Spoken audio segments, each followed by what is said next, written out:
নমস্কার বন্ধুরা, আমি রুবেন। আমার চ্যানেল রুবেন আনটোল্ড স্টোরিজে আপনাদের স্বাগত। আশা করি আপনারা সবাই ভালো আছেন। এই দেখুন কি সুন্দর গোলাপ ফুলগুলো ফুটেছে।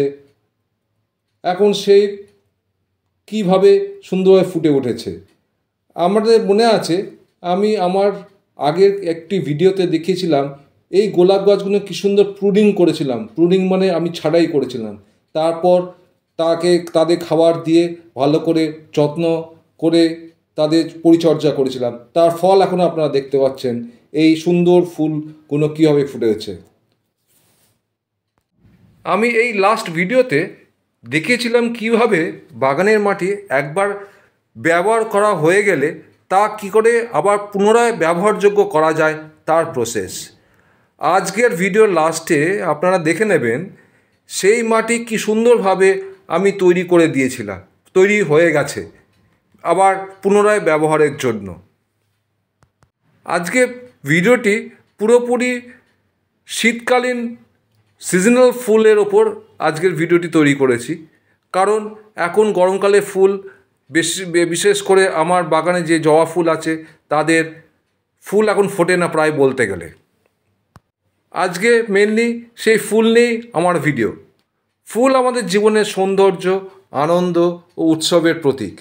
এটি আমাদের মনকে প্রফুল্ল করে তোলে এবং আমাদের জীবনকে আরও সুন্দর করে তোলে। তাই ফুলের চাহিদা দিন দিন বাড়ছে। ফুলের চাষ শুধুমাত্র সৌন্দর্য বাড়ানোর জন্যই করা হয় না, অর্থনৈতিক ও বাণিজ্যিকভাবেও ফুলে অনেক গুরুত্ব রয়েছে। তাই ব্যাপকভাবে ফুলের চাষ করছে সাধারণ মানুষ। তবে ফুলের চাষ বহু শৌখিন মানুষ ফুলে ছাদে করে থাকেন, যেমন আমিও করি আর কি।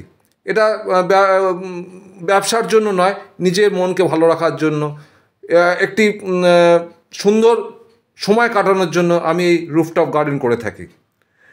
উপযুক্ত জমি না থাকার জন্য টবে ফুলের চাষ করি আমি। যেমন বাড়ির সৌন্দর্য বৃদ্ধি পায়, তেমন বাড়ির পরিবেশও ভালো থাকে এই রুফটপ গার্ডেনের জন্য। শীতকালে গাঁদা, গোলাপ, ক্যামেলিয়া, ডালিয়া, চন্দ্রমল্লিকা ইত্যাদি অনেক রকম ফুল ফোটে। গোটা বছর ধরে ফুলের চাষ করতে হলে কাঞ্চন, জবা, কামিনী, সন্ধ্যামণির কোনো বিকল্প নেই। মৌসুমি ফুলের ক্ষেত্রে মাসখানেকের বয়সের ফুলের চারা টবে রোপণ করা উচিত। চারা গাছে লাগানোর পর আস্তে আস্তে চাপ দিয়ে গোটা মাটি শক্ত করে দিতে হবে। লাগানোর পর গোড়ায় জল দিতে হবে। গাছকে খাড়া রাখার জন্য অবলম্বনের প্রয়োজন বাঁশের কঞ্চি ব্যবহার করা হতে পারে। শীতের কমন ফুল হচ্ছে চন্দ্রমল্লিকা, ডালিয়া, পিটুনিয়া। কিন্তু ফুলের শখ থাকলেই তো হলো না, গাছের যত্নও নেওয়া চাই। এই গাছের সঠিক পরিচর্যা না হলে সহজে নষ্ট হয়ে যেতে পারে ও ফুলের পরিমাণও কমে যায়। হ্যাঁ, যা বলছিলাম, এই গাছের সঠিক পরিচর্যা না হলে সহজেই নষ্ট হয়ে যেতে পারে এই ফুল গাছগুলো। কারণ এই ফুল গাছগুলো খুব নরম গাছ হয়, চট করে নষ্ট হয়ে যেতে পারে যত্নের অভাবে। ছাদের গাছ তৈরির আগে মাটি তৈরির সময় মাটি শুকিয়ে নিন, আপনাদের যেরকম দেখিয়েছি আগের বার। তারপর মাটির সঙ্গে গোবর সার কিংবা নিমখোল মিশিয়ে নিন। ঝুরঝুরে মাটির টবে দিয়ে তাতে চারা পুঁততে হবে। গাছ বসানোর পর সপ্তাহখানেক ছায়া রাখুন চারাগুলিকে। জল দিয়ে দেখুন কতটা জল টানছে।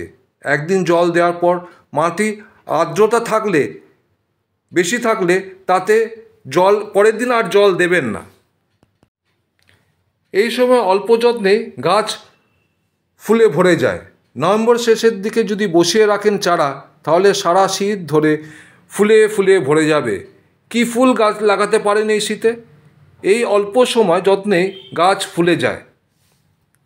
শীতের ফুল বলতে গাঁদা।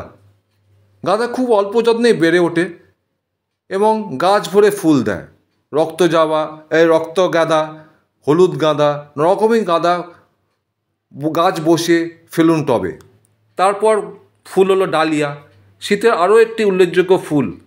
এই ফুল বিভিন্ন রঙের হয় আর এই ফুলের সাইজও হয় বেশ বড়। এই ফুলগুলো অনেক দিন ধরে থাকে, মানে মার্চ এপ্রিল অবধি থাকবে। পিটুনিয়া শীতকালে অতি পরিচিত একটি রঙিন ফুল। এটি রং বেরঙের ফুল হয়, সাদা, লাল, গোলাপি, বেগুনি, কমলা, নানা রঙের ফুল হয়। গোলাপটি দেখুন, মন প্রাণ ভরে যাবে। আপনাদের গন্ধ তো শোকাতে পারছি না, তাই আমার খুব দুঃখে। এই ফুলে কত সুন্দর ওই গোলাপে কত সুন্দর গন্ধ হয় আপনারা জানেন, কোনো আন্দাজই নেই। যাই হোক, ফিরে আসি মূল বক্তব্যে। জিনিয়া বোতামের মতন দেখতে হয় এই ফুলগুলো, কিন্তু ফুলে কোনো গন্ধ নেই, গন্ধহীন ফুল এগুলি। আপনারা আগেও দেখেছি শীতের ফুল, যেমন মোরগের ঝুঁটি, চন্দ্রমল্লিকা। এই দেখুন, আপনি দেখাচ্ছিলাম, সেই প্রসেস করার পর মাটিতে কিছু তৈরি হয়ে গেছে। এই মাটি আবার তৈরি নতুন টবে প্রতিস্থাপিত হওয়ার জন্য। আজকের ভিডিওটি তাহলে আজকে এখানেই শেষ করছি। আশা করি আপনাদের সবাই ভালো লেগেছে আজকের ভিডিওটি। আশা করি নিজেকে ভালো রাখবেন। আবার দেখা হবে নেক্সট ভিডিওতে। নমস্কার।